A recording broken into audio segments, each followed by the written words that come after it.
Okay, good afternoon, folks. How we doing? Welcome to our amphitheater hot shop. We've got quite the program for you down here today. I'm going to introduce the team, and leading the team today, our gaffer is going to be Jeff Mack. Let's give Jeff a nice round of applause. He's going to be assisted by Katie Hubbs, Helen Tegler. My name is Chris Rochelle. We've got Matt up in the booth who's going to do some AV work for us with the cameras, and Amanda Krantz is going to be monitoring our online content and activity. So this is actually a live streamed program, and Jeff is going to be making this same exact piece right here. Isn't this beautiful? Sculpture of a bowl. So everybody that's here in the amphitheater, if you take a look to your left, you can see one of the originals that Jeff made. And this was a collaboration between Red Bull and our museum here. And I'm going to talk a little bit more about that as we carry on. But this will be about an hour-and-a-half demonstration. We're going to make use of the entire shop. If you folks here have any questions throughout the process and I'm available at that time, I'm going to jump in and give them a hand at certain moments. But shoot your hand up, get my attention. And anybody that's online, you can ask those questions real time to Amanda, and she can field them our way, and we'll do our best to answer them. But anybody here seen glassmaking before, in general? Okay. This is going to be a sculpted piece. We are going to be doing some glass blowing, but for the most part, this will be solid sculpture. We're going to use two different workstations. We're going to use an oven called the garage. So where Jeff is right now, he's actually standing on the far right side of our space, and that oven that's on the right side of him is our garage, and that's where we can put components for the bowl and babysit them. So when we work with this type of glass, this is called soda lime, we can work it in its molten state, and we can reheat it using reheating furnaces. You're going to see torches used to help that. But we can't let anything cool too much as we work it. When we're done with a piece of glass, we have to place it into an oven for slow cooling. That process is called anneal that too quickly. That's when glass will suffer thermal shock. It will crack. So we're going to put this into an oven for the final step, the cooling process, which for this particular piece, because it's pretty thick, this is a solid bowl, we're going to let this cool over 24 hours time. I'll talk a bit more about that, but my point was the garage is held at about 1,000 degrees. So at 1,000 degrees, you can make components. They're rigid at 1,000. We can make the face to the bowl. We can make some components, put them in the garage to babysit them while he makes the body, and then we'll join the face and whatnot and all that. So the color that he has here, this is the same color, right? This is this neutral gray. So this very pretty, transparent, neutral gray. It's a color that we buy from a German factory called Reichenbach. They've been in the business of making color for glass like this for about 200 years. And this is one of my favorite grays. It's actually kind of like the tint to a window on an automobile. Sure, so what additives make that color? Let's back up just a little bit and talk about glass itself. Can anybody here tell me the main ingredient to glass? Sand, yep, silica sand or silica dioxide. You mix 100 Fahrenheit. You just dipped in for our first gather over that little bit of gray. To make colors, you mix in different metallic oxides or metallic chlorides, even metallic salts. So this gray, I'm gonna get in there, I don't actually know. I can tell you though, cobalt makes a rich dark blue. Iron oxide makes a nice green. Purples come from manganese. Copper can be used to make that light teal blue. Some of my favorites, the pinks, the fuchsias, and the ruby tones come from gold chloride mixed in. So that company, Reichenbach, and there are several factories around the world that produce color like that. That's what the raw materials are called, the silica sand, soda ash, and limestone. And they add their own different materials, those metal oxides and chlorides to change the colors. So most studios will want clear glass like we have in that main furnace, and you're going to see us use that furnace quite a bit. There's close to 1,000 pounds of clear in there. When you start with clear, you can add whatever colors you want through the process. And the method that we're using today is to melt down a nice transparent green. It's the same green that's in this bowl down here, just in a very condensed format. So one piece, we could split this little chunk into two, and I can melt it onto the end of a pipe and make a bowl, two bowls out of this. And once you inflate it big enough, you stretch it, it starts to reveal its true color. But remember, the clear glass looks orange, the gray looks orange, the blue, they all look bright orange when they're this hot. We're going to keep it around 2,000 degrees for the most part. So Jeff has asked Helen to start up the next component, and we're going to be doing a couple different techniques to apply this color. One method that Helen will do pretty soon is called an overlay. So we're going to heat up a little piece of that gray, drop it onto a bubble that she'll make, and then we'll make the cup. And I'm going to talk you through this. I know I don't want to get too complicated with it just yet, but you're going to see a lot of different ways to apply this color. We can make use of this torch. If you hear me talk about that torch, I call it the hot. It uses just propane, but the hot torch has oxygen mixed in with natural gas. And I know all torches are hot, but when you put oxygen into it, you can get that up to about 4,000 degrees, which is incredibly hot. This reheating oven that he uses, we have 2 of them up here, and Helen's going to make use of the smaller one. And this has natural gas with forced air mixed in, so there's a blower on each one. And this really neat view that you get is from a little window of fused silica mounted in the back of that oven.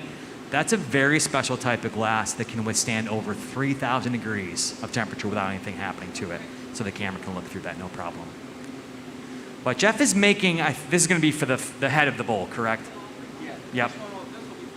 So Jeff's going to make these tiny little, we call them color cups. Now, it's not a cup like you would drink from, but it's just a color cup that we're going to fill into the head of the bowl, and the other one's going to be for the tail and the hooves. And then Helen, momentarily, will start the cup for the body.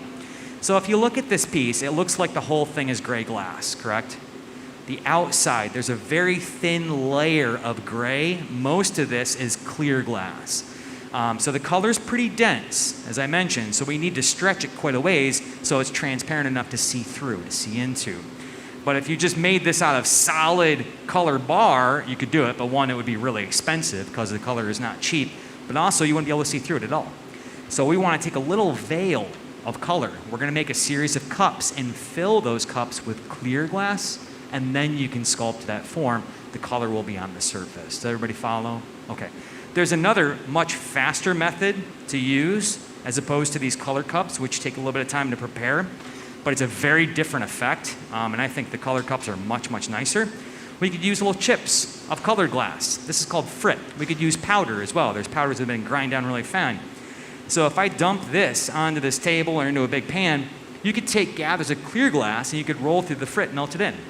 You basically get the same kind of tone as the gray, but you'd end up with these little speckles, these little dots from the frit melting in. Or you could melt a furnace full of that gray glass to the tint that you want it, but we only have one furnace going and it's full of clear glass. So color cups it is. All right, so I think Katie has taken the gathers to fill this particular cup. Now to fill this, we need to break this cup. Oh no, he's actually just going to drip it right into it. So he's opened that cup up to a nice flared opening to drip this material right into it. So he fills it with that clear glass, cuts it free. The shears that he's using right there are called diamond shears. I'll show you what those look like. Specialty shear and glass blowing. The blades, when they squeeze together, they're angled and they create that diamond profile, hence the name. They're really good for a variety of things. You can crimp glass with the blades. You can terminate, cut through. You can grab and pull glass with them as well. So once we really start to sculpt the details, the horns of the head, the legs, the tail, and whatnot, you're going to see him utilize the diamond shears quite a bit. But the tool that he's got right here are called jacks. It's one of my favorite tools. They're very versatile. The jacks are blades attached to a spring steel grip. We put beeswax on them as a lubrication. So he can use those to kind of squeeze over the bubble, and he just closes that color pattern off. So he had to have it open to fill it with clear glass, but now he wants to close it off so the whole thing is, the color is cinched around the whole thing. But you'll see him use the jacks a few different times in a few different ways. A little bit more about the collaboration. So I think it was a couple years in the making, and just recently, in the past month, Jeff Mack, Katie Hubbs, Tom Ryder, I think Eric Meek was down here as well, all worked to create a lot of different glass during a special filming when the Team Red Bull was here. When Red Bull Action Sports, do I have that right? And Aaron Colton is the rider for that team that came out here. Now he does some really special bike builds, so he's a motorcycle rider, and he built this all-electric bike that he was able to ride in the museum and through the museum for this filming. You can catch that film. It is available. It's up on YouTube now. And you can actually go. The team was down here making glass while Aaron was riding the bike around him. That bowl was one of the pieces that the team produced during that shoot.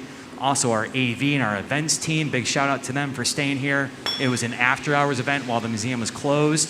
So I think they were filming until about 4 in the morning. But absolutely amazing footage. It's worth checking out. Definitely do so if you can. But to sculpt glass, we can use the heat from the reheating furnace, which again is 2,000 degrees, and that softens everything at the same time.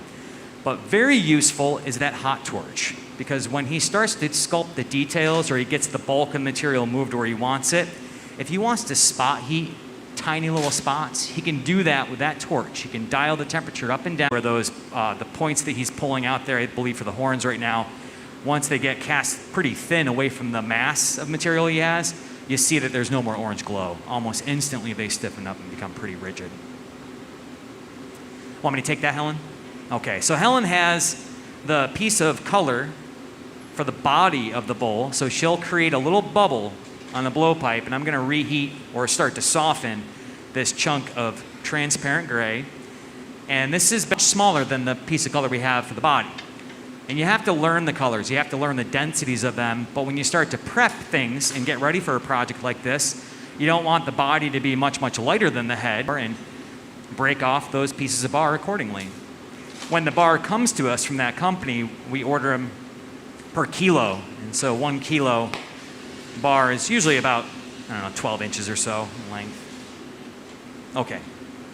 So Helen has gathered up a little bit of glass. She said she cut out a bubble. In the process of melting and sometimes gathering from our furnace, you can create little air bubbles, or little air bubbles will form. And if you gather those air bubbles, it doesn't destroy the piece per se, but if you want to get rid of them for a nice cleaner look, then you can pluck them out with some tweezers and cut them out of there. And that's what she did. But you'll see her form a bubble in just a moment.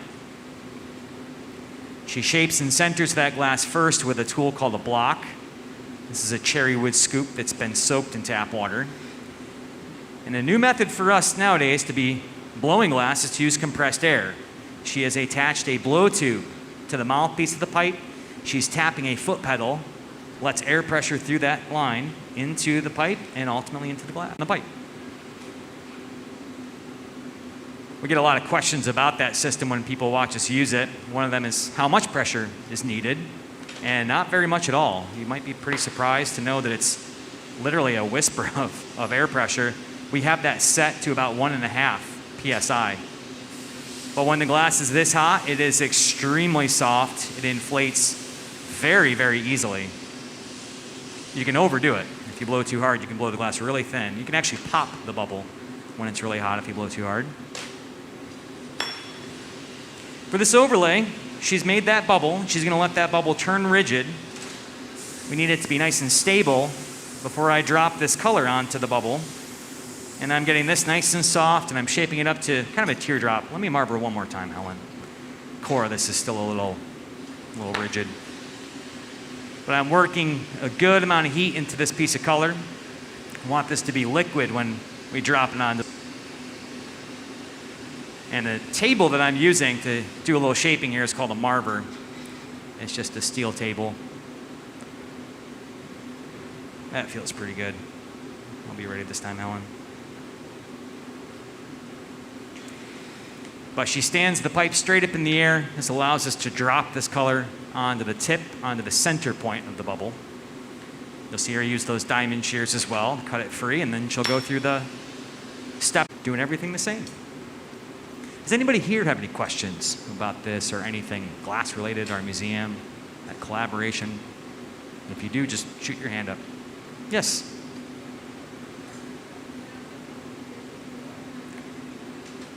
It's something new since COVID. Yeah, the compressed air system.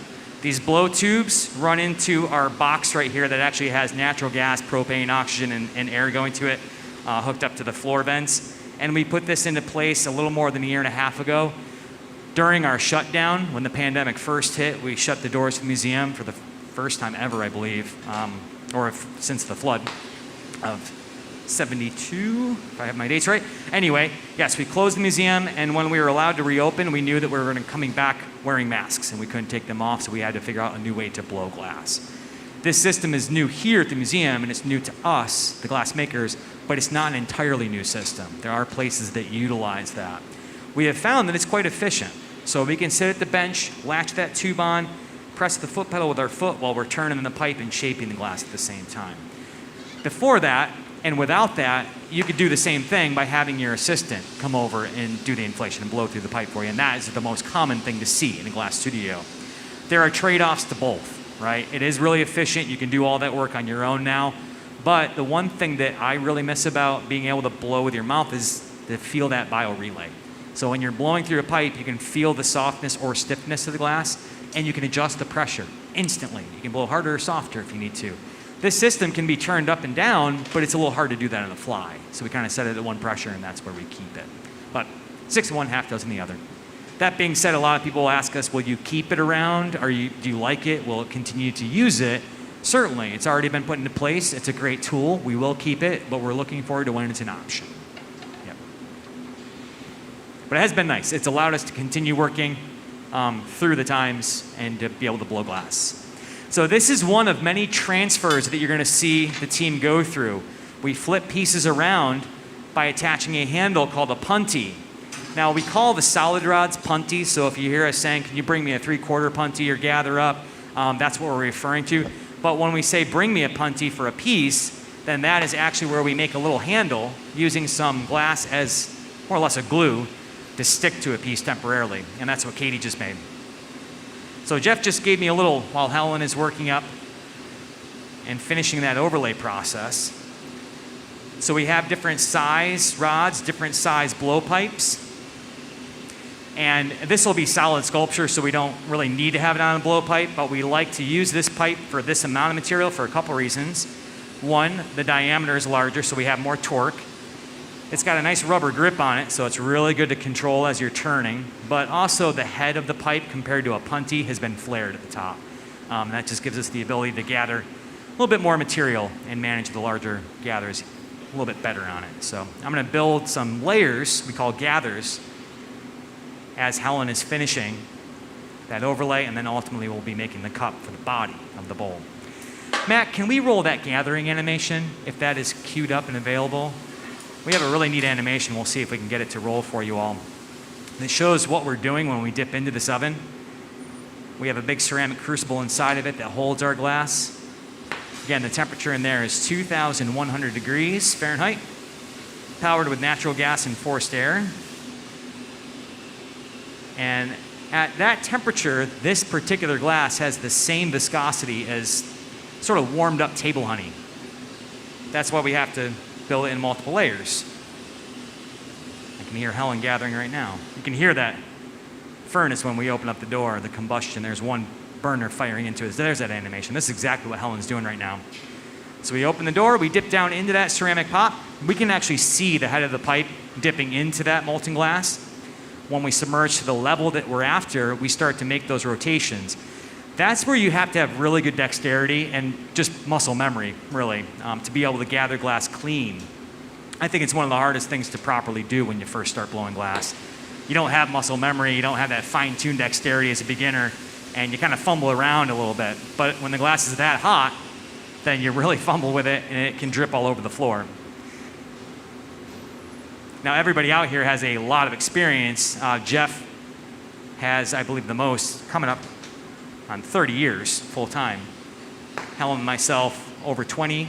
Katie's been blowing glass for about 10 years. And it takes most people, usually say about 3 to 5 years of full-time work in a glass studio to get the basic set of skills down, to get comfortable with just taking gathers, to get comfortable with turning a blowpipe and using the basic tools, going through some of the basic procedures that are necessary.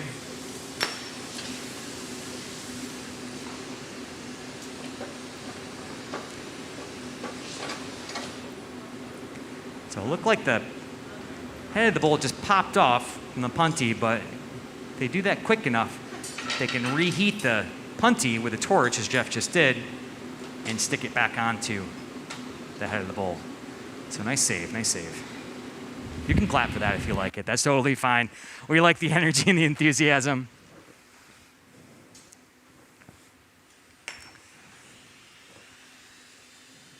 It's not always about what you can make in a glass studio, but sometimes what you can fix.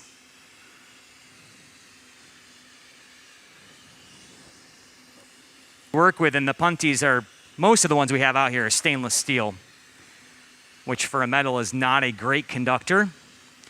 We can hold on to usually half of the pipe without burning ourselves. You've seen Helen and I make use of this pipe cooler though, which just gives you more access to the pipe, better leverage, better control, especially when you come out of that furnace with bigger gathers. Or if the level of the furnace drops quite a bit and you have to dip deeper down into that pot to collect the glass, then the pipe will heat up quite a bit and cool it off.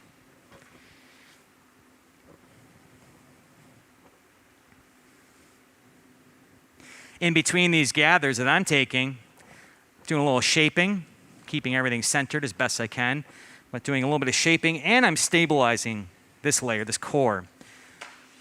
I'm cooling the glass, and the metal really pulls heat from it very quickly. If I dip this into that glass too soon and this core is still too soft, it's really hard to control.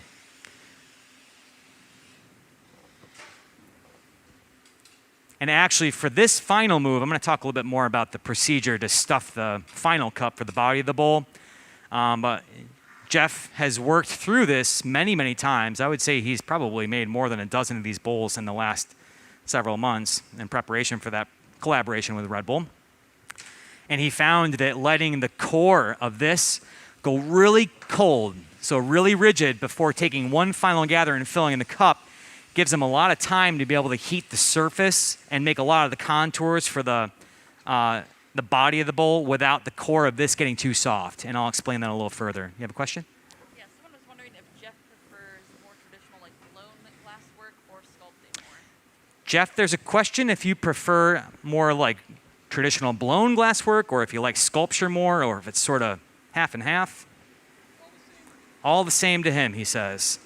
Jeff is a very diverse glass maker. I've seen him work Venetian style, making very intricate, very thin goblets, but I've seen him sculpt pieces like this bowl, and it's two very different things, but he's very, very good at all of it. How's that look, Jeff? Do you want me to dump some of that off? Keep it? Just a little bit? Okay. Right. So I'll dump a little bit of that gather that I took off into that bucket of water, just portioning it off. Jeff will take the final, we call a skin gather on this, once he's ready, once we have the cup shaped up.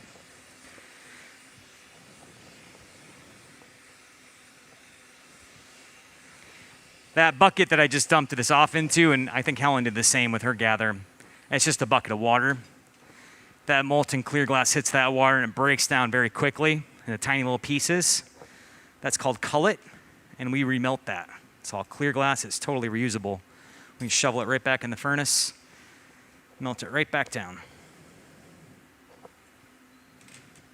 So I'm also thinking about the shape of this gather for Jeff and the cup that he's gonna stuff. So we wanna get this form that I have as close to the inside shape of the cup that Helen's making.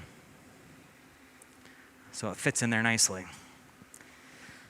When we go to do it this time, you're gonna see us take the cup that Helen's making, break it free from the pipe that she's on, place it straight up and down into a mold close to the bench at Jeff here, and then he'll have this quantity of glass with a little layer on the outside of it, straight up and down, he'll drip it right into the cup, and that is a very tricky procedure. We call it a stuffed cup, and you have to have your sizes just right.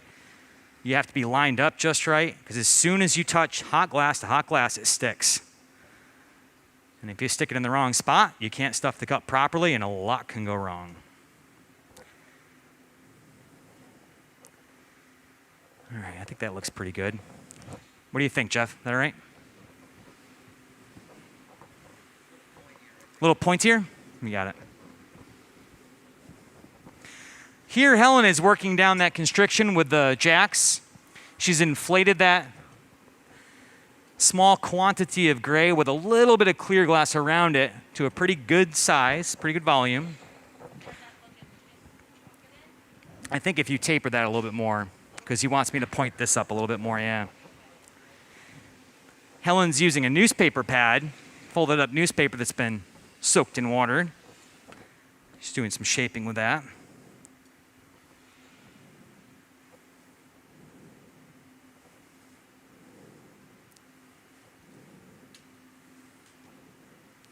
All right, that's a little pointier. How's that, Jeff? All right. So now I'll just hang out with this. I'm going to let this get really cold. Zero movement to it.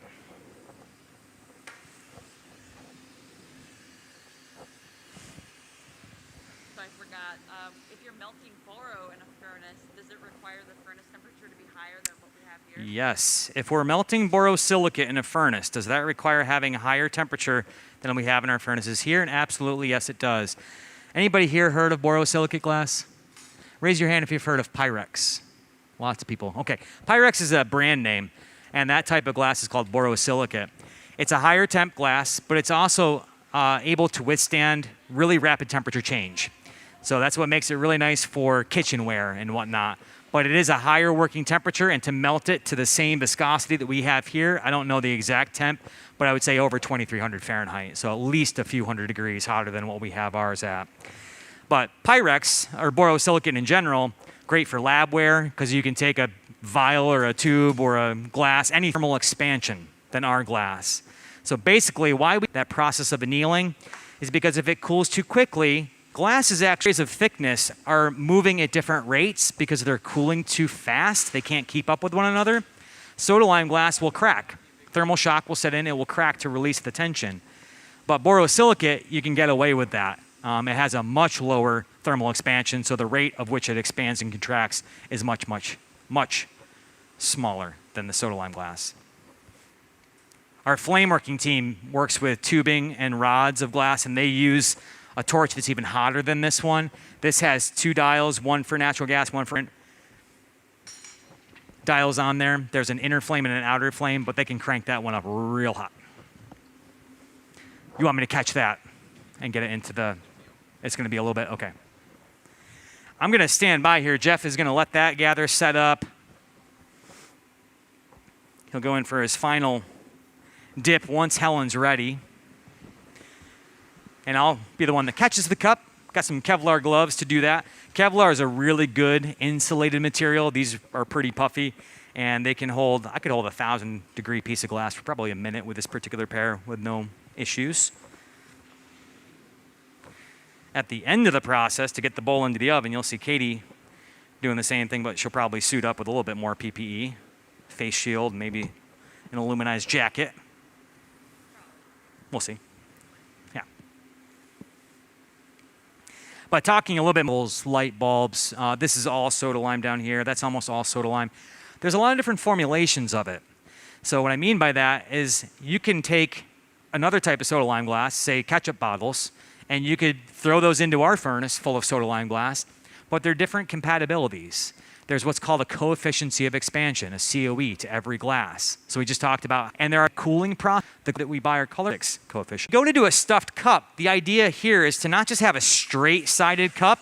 You don't want it to be too flaky. You can't squeeze the gas just right. The shape of the gather that Jeff is going to take is just right. Everything has to be spot on. I think he's said he wants to shrink it down a little bit, so I'll take those gloves off for a moment. Any other questions?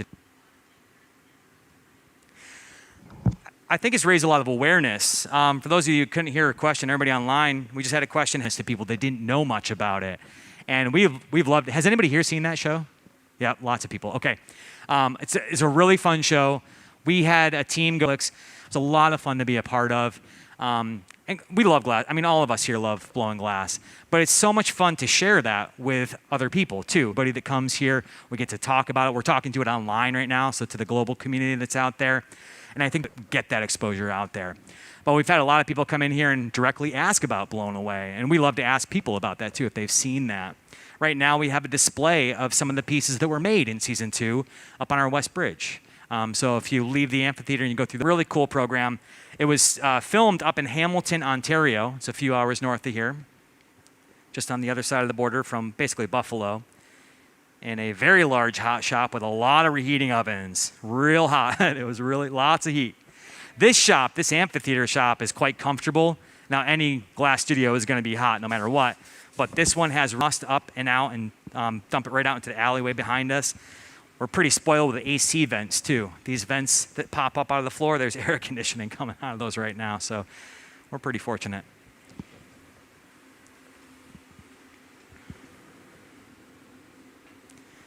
Yeah, so I don't want to give anything away, but the person that won Season 2 still has not come for their residency, and I'm being very careful not to use the wrong terminology here. But that person has won the award to get the residency here, to come here and work with us. I think it's for a week, maybe 2 weeks. put the halt on many of our programs, that included. But that person will eventually make it here, so stay tuned for that. All right, so Jeff has taken, I think, his final gather. Helen's gonna break this cup free into my gloves. I'm gonna get it into this mold, straight up and down for Jeff. There we go, nice and easy. So I'll also kind of stand by.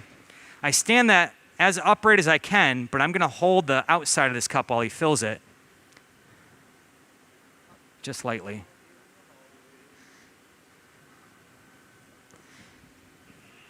You guys got shears to cut this free? I'll get it.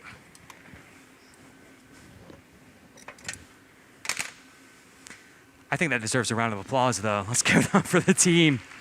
It's one of those stressful moments where it's like, everything's got to be spot on. Okay, so you see what I was talking about, though, right? So getting that cup perfectly up and down, getting the right amount of glass to fill it, one-shot deal. I don't know if you could see it. I tried to open my gloves up a little bit so you folks here could see. But when he aimed for the center of the cup, he got the tip of his gather to touch the bottom of the cup first, and then it filled from the bottom up. That's really important.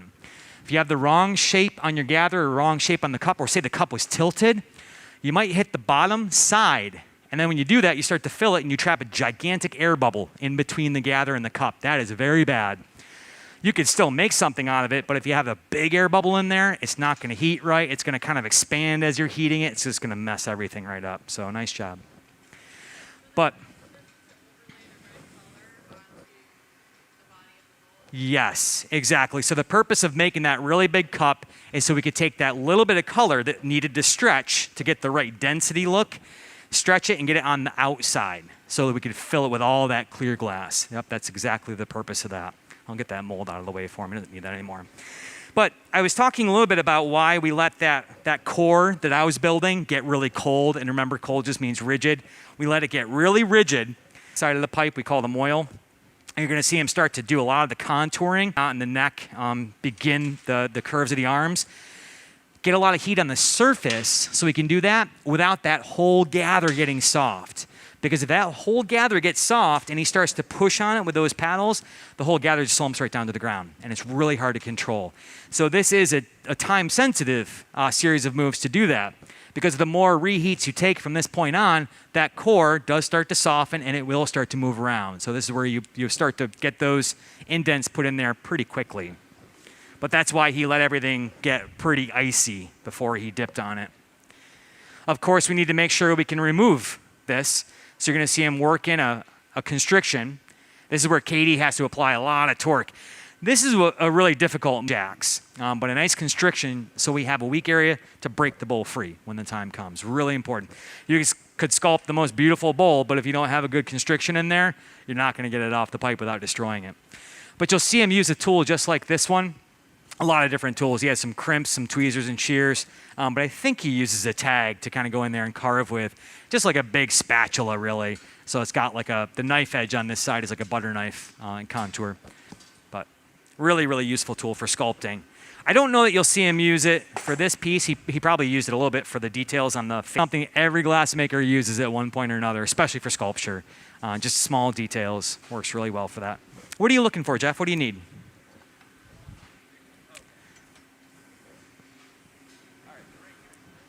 Helen, he's got him.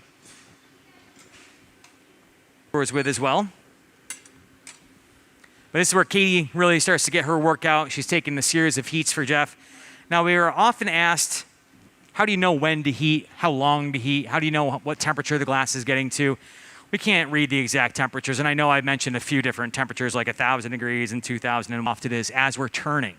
So using our hands and our forearms and our wrists, the torque that we have to apply as we're turning something, especially right now, if you watch, the first time she goes up to the reheating oven, not too hard to turn. As she stays there longer and longer, that glass starts to soften more and more. Gravity's pull feels greater. We have to kick up the torque. You might see her start to really kind of put her shoulders and her back into it to keep things running on center. So that's an indicator. It's a reference for us.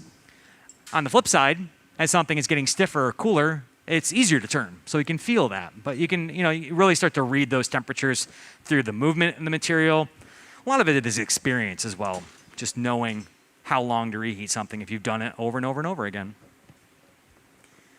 So here he's starting with the hind legs.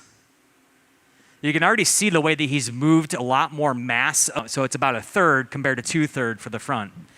And once you portion it out and start to kind of carve into the glass like this, it would be really hard, if not impossible, without messing up the color, to push more material to the other side. So there's a definite series of Katie, a lot of practice that went into it.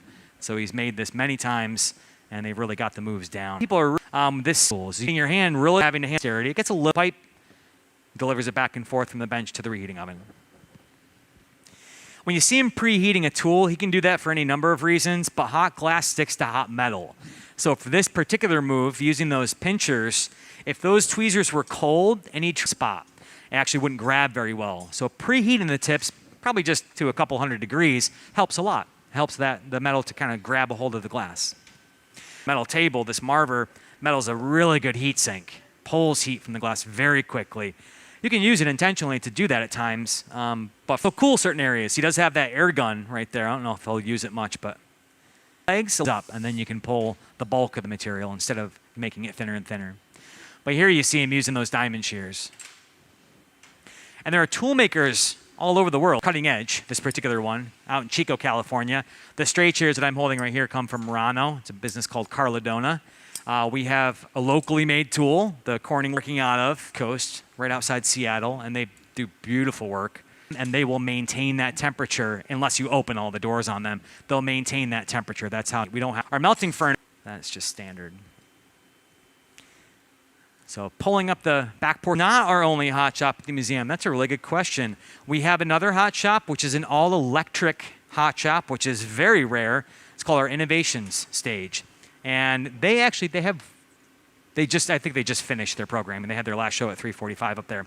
But that's another shop that we run daily as well to do demonstrations when we're doing special programs down here. If you look to your left, that's our courtyard. Those steps go up to our courtyard stage. There's another glass studio that's out there that we typically run in the summer season when we have extended programming happening. So that's 3 hot shops that are here permanently, but I still consider it pretty new. A beautiful trailer that has been crafted anywhere in the state. The biggest years, I loved that. I was fortunate to be a part of many, many times. Cultural design, a furniture designer, interior designer, anything, and they would come up with some ideas in glass that we would prototype for them real time right there. So we could have them on the floor with us and giving us feedback real time, saying, oh, I like it if you adjust it this way or do that with it, or can we try this? A lot of fun. Such a great program. And that has taken us all over the world as well. There was one program, we were posted up right outside the Museum of Decorative Arts with Glass Lab, which is on the lawn right next to the Louvre in Paris. It was phenomenal. I have to pinch myself to really believe that it actually happened. That was many years ago, but what an amazing program. We probably worked with, I think, 15 different designers throughout that week. Lots of fun. But our museum, really our mission, the mission statement in a nutshell is basically to tell the world about glass, to educate and bring to light and blown away. You know, we were just talking about the way that that's done that as well. But that's what we do here. We're really showcase the material, really engage visitors all over the world.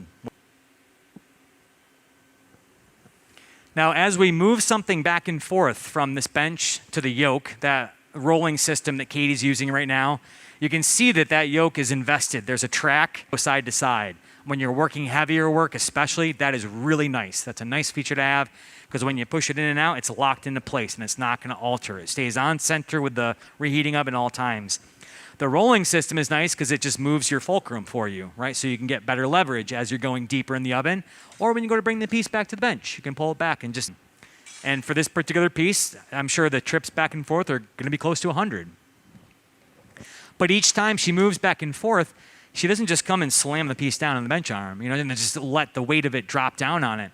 Really careful with those constrictions to not let something just pop right off by, being a little too forceful with it. In the garage, we also have another little tube, and I mentioned earlier that we're going to go through a series of different color applications or applications to get seen. So he has a tube of that gray glass, and I think you're doing a snorkel for the tail. He's going to kind of bend that tube, and we're going to plunge it that's going into it, stops as soon as it hits the blowpipe. It doesn't the glass doesn't go through the pipe and you're not going to suck it up. There's no chance of that happening. But it's a pretty interesting little maneuver that he'll do. So that tail will be the final thing that we put on here. But we talked about how we need to transfer pieces multiple times. We transferred the head once.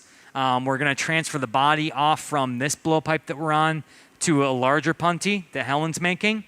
We'll make one final punty right after the head gets put on, because where we put this punty is going to be where we need to put the tail. So there's a lot of planning that goes into this whole process of how do I position, but he needs to put the details for the front legs and then the head on. Front arms are sculpted. We're going to make one last punty to stick to the belly and stick the tail on. So if you put the tail on right now and you could put the punty there, that tail is so thin with all the reheats that we're going to have to do, that tail just wobbles around the whole time. So you don't want that to happen. So you think about those thinner areas and the final details, those fine details going at the very, very end of the process. Oh, that's where that went. We were using, that's right. I'm going to set this over here. Get it? No, it's fine. I was looking for that rag earlier as well. I didn't know that's where it went. I'm just going to set the bowl over here, safely out of the way. Jeff and I were talking right before he began the program tonight about this particular piece. It will be for sale through our shops here. So the team here, Megan Bunnell, she's been working with our team to price point certain things like this. That we have a camera that can get over there to show people online. But that piece over there that's on display, that bowl, the cherry red color, the stand, that's welding that one together and painting it that matte black finish. We'll do the same thing. Oh, great, Matt. Thank you. Matt did get a nice shot of that. We have cameras all around us here. There you go. Thanks, Matt. I appreciate that. So very similar to that, different color. I think the stand will be the same, that black color. But this bowl, obviously, that transparent gray, neutral gray. So Helen, when you attach this one, the core that she gathered up and shaped, she let that get kind of cold, kind of rigid, and then she just make contact with the bowl and kind of really fuse to it for a bit. But the core, it'll stiffen up pretty fast too. So as soon as they attach it, it'll be a nice, good connection, strong connection, but it will turn sturdy fast enough by the temperature. Does that make sense? I don't know if I'm explaining that well enough. If you have one big gather and you put it on there, the whole gather is really soft, and then when she catches it, it's really hard to control. So that cold core, the timing here, them just kind of hanging out and waiting for a few moments, that core stabilizes, and then she has a lot more control over it.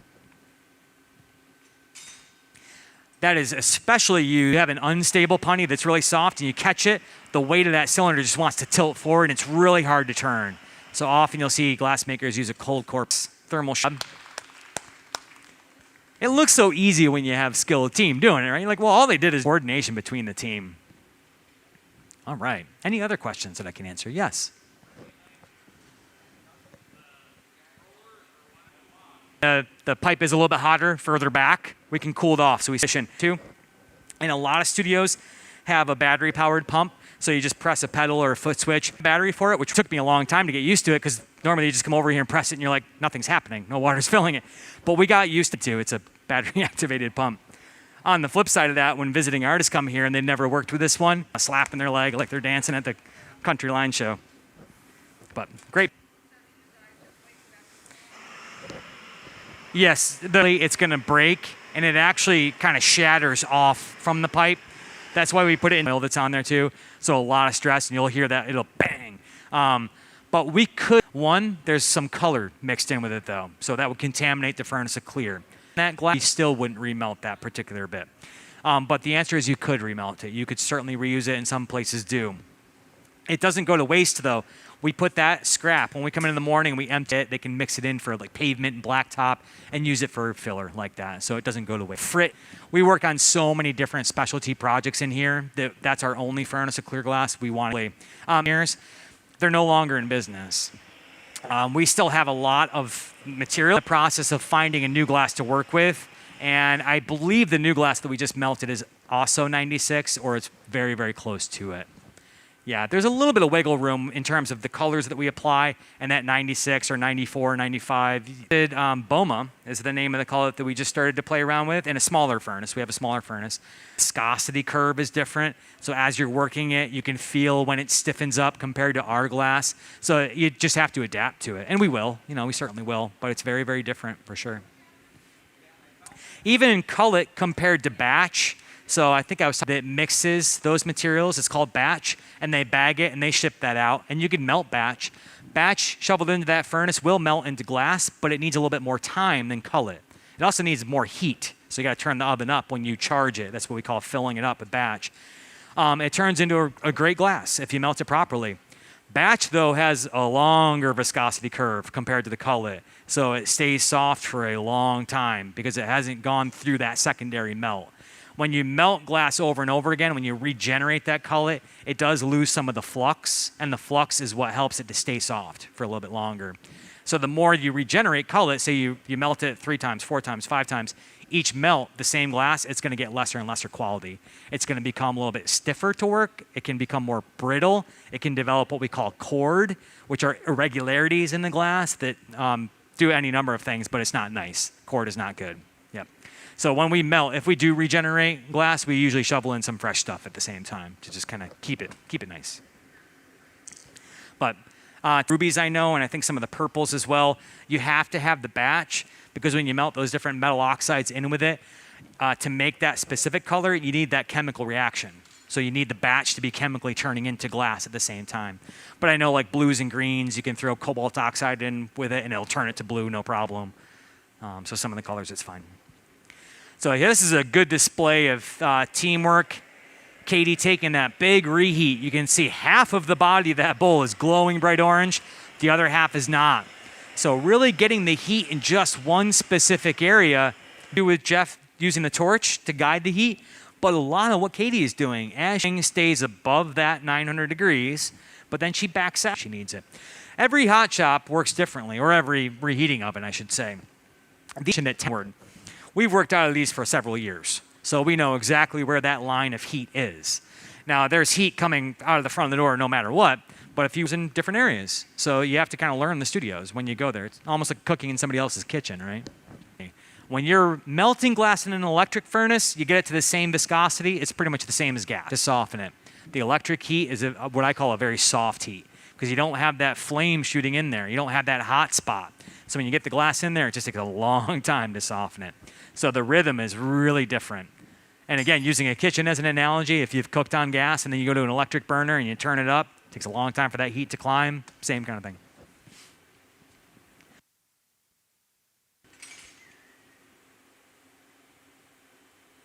If my girlfriend's listening right now, she knows what I'm talking about. She has an electric stove that I have a really hard time using.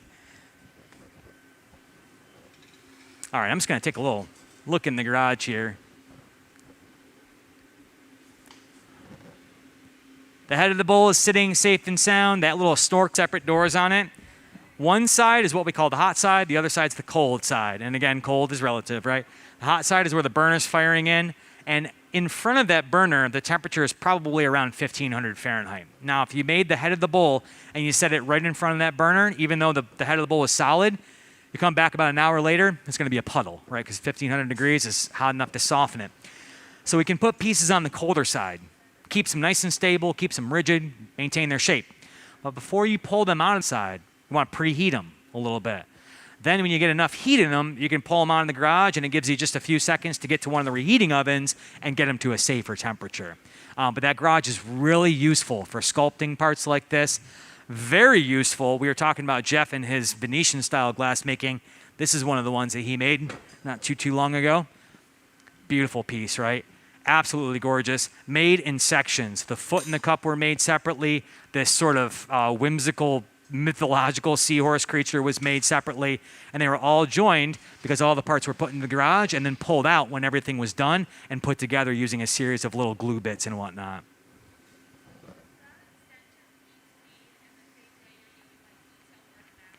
The centerpiece for this particular goblet was made, but he didn't use any torches for this. The Venetian methods, you can use a torch to make these little detail creature. If you look at it really closely, all these little old or bent. Very rapid work. Very, very, very rapid work. So for this bowl, he's sculpting it mostly all out of one piece. But these are all added bits. And this has gold leaf that's been applied too. A little bit of gold foil that was put on there. But beautiful piece. Venetian style work. Drink a little bit of water, so bear with me.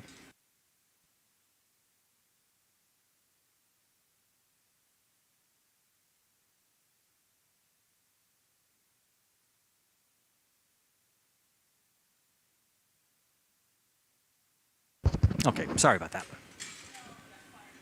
Any other questions about what's going on? Yeah, go ahead. How long have I been doing? I've been here at the museum since 2009, full time. I started in a production studio in Massachusetts. I moved to Corning to work at Steuben Glass Factory when it was my first full-time job was actually on the cruise ships that I was talking. Or I didn't talk about the cruise ships. I talked about the electric studio. Our museum was partnered with Celebrity Cruise Lines for about 10 of their Solstice class fleet. Helen and myself were both team leaders on all three of those ships or that vessel, creating glass every day, every night for the visitors on board. An electric studio was developed for that program, specifically for that program. Our museum actually redone before. An electric studio to blow glass just like you're watching right now. No torches out there. So the museum was on the cruise ships. And I worked all year round, either there or here. I heard you ask, like, how people usually a few years of working in a glass studio until you're comfortable with how the environments. If you were, a factory worker 100 years ago or a couple hundred years ago, had about 5 years of an apprenticeship. After 5 full-time years of training, this out. And that's, it's really accurate. I remember after 5, obviously, but you can keep learning. It's such an amazing material, and there's just so much to it. That you could be a glass sculptor if you've never ever made a Venetian cup. Chances are your first one is not going to be perfect, right?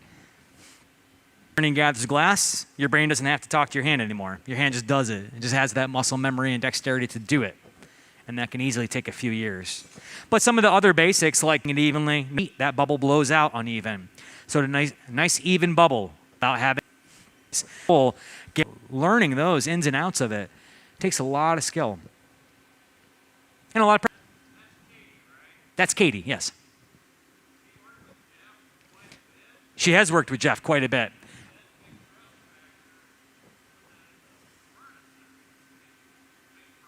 Really in the thick of it, but I think that they probably made at least a dozen of these in the last several months. And so and she has helped him with, I think, every single one of them. 7, 8 differing stories. I think it's been at least a dozen, but I don't know. But enough that they have gotten the communication, the moves. But in the beginning process, Jeff will say, "Oh, take it." Sometimes it's not even verbal. Might even just be like a little head nod for the, like, okay, I'm ready for the tail now, like a little head nod across the studio.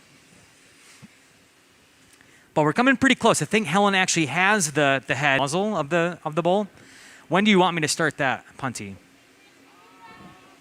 Brush? Yep, got it.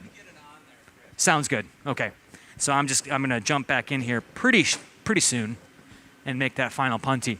But Helen has pulled the head of the bowl out of the garage on that little punty. And this is a little whisk broom. So the garage, even though the floor of the garage is pretty clean, there's a little bit of dust in there. The garage is built out of fire brick, and then we have kiln shelving on the floor of it. But the fire brick, from opening and closing the doors, a little bit of dust settles onto it. And the dust can kind of stick to the head of the bowl. It's not embedded in it because the head of the bowl wasn't soft when it went in. But before you soften it, you got to brush the dust off, otherwise it will embed. It will adhere permanently to it. So we just use that little whisk broom to take care of that.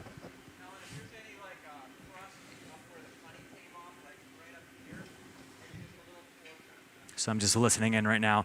Jeff just said, if there's any residual glass left where that one punty, when they made the head of the bowl, they broke it off into the garage. If there's any glass left on there from that punty, torch it, see if you can soften it, or maybe even pull it off there with a little pair of tweezers. So these two workstations, the reheating oven that Helen has is a little smaller than our main one, but they're both equipped with these hot torches. So again, this studio, great studio to work in. But this is where you're going to see Helen take some kind of brief reheats, maintaining the temperature of the head of the bowl. Jeff's going to work a lot of soft heat into that neck that he's just formed. And he'll take the punty from Helen once he's ready. But that is in a position where she puntied on the nose to be able to get the backside of the head pressed right into the neck. So he's going to get that. And I'm just standing by because I'll make that final punty, the bigger one, that will attach to the belly of the bowl when he's ready. And then we'll get the tail attached, and that'll be it. Start it. This is just one big gather, you said, right? Okay.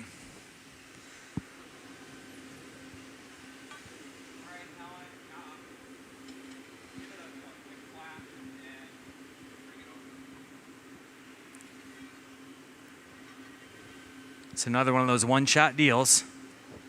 As soon as he makes contact, it's going to stick. Right behind you, Alan. I heard him just say flip to Katie. And a little tap to break it free. What do you all think of that? Nice job. Out of the bowl, if he wants to give it a little gesture, he can press it on there a little bit harder if he needs to, widen the connection to the neck. But you want to do it pretty much in this reheat or the next before it starts to stiffen up, because now if you start to reheat it more and more, the head starts to soften, the horns start to soften and whatnot. So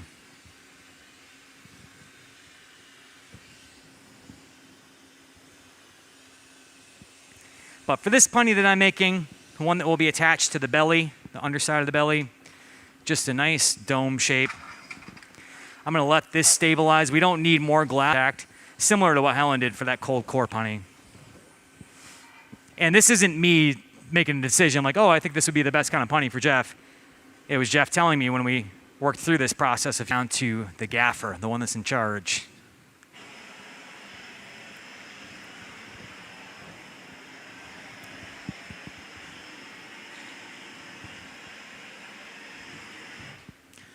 You ready this time, Jeff? Yeah? Okay. I am ready.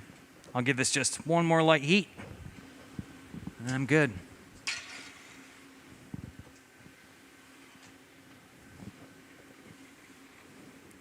Coming at you.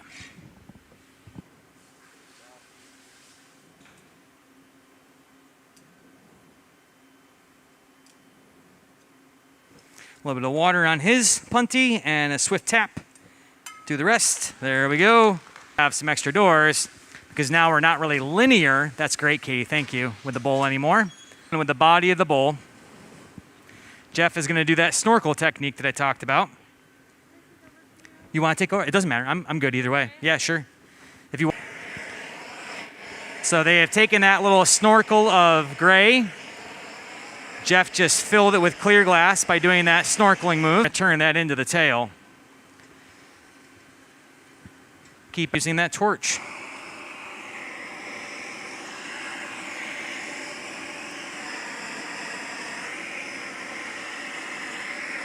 At times you see, and now cleaning up that last punty this broke free from, but we're still working with gravity. You can see the punty that I have is still slightly soft. To have a little bit of movement in my punty, it's kind of, we just know that it's hot enough to be stable if it's got a little movement to it. The heat, and that's a good. Punty ever looks like it's completely colorless, that's a bad thing. With a heavy, yeah.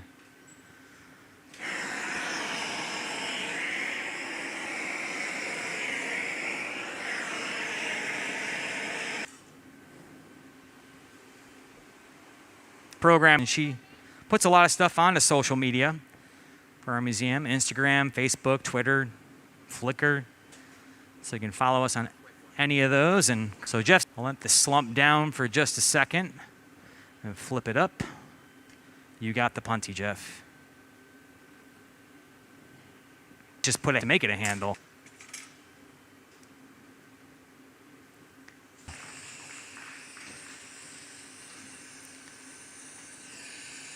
Slump in on it. Floods here.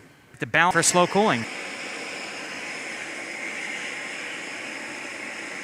Protection into a 9. And I can tell you, I loaded one or two of these in an oven. They're very tricky to load because they're pretty heavy with a lot of mass, but those really thin legs, hooves, and tail, you don't want to just set it down too hard and then annealer.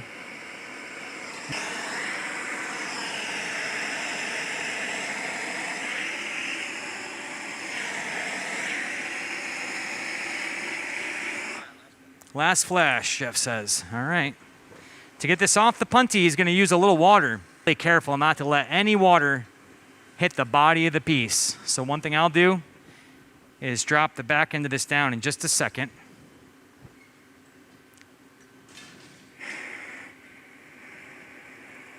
And when we drop the back of this punty down, lifting the piece in the air, it just lets water fall away from the piece.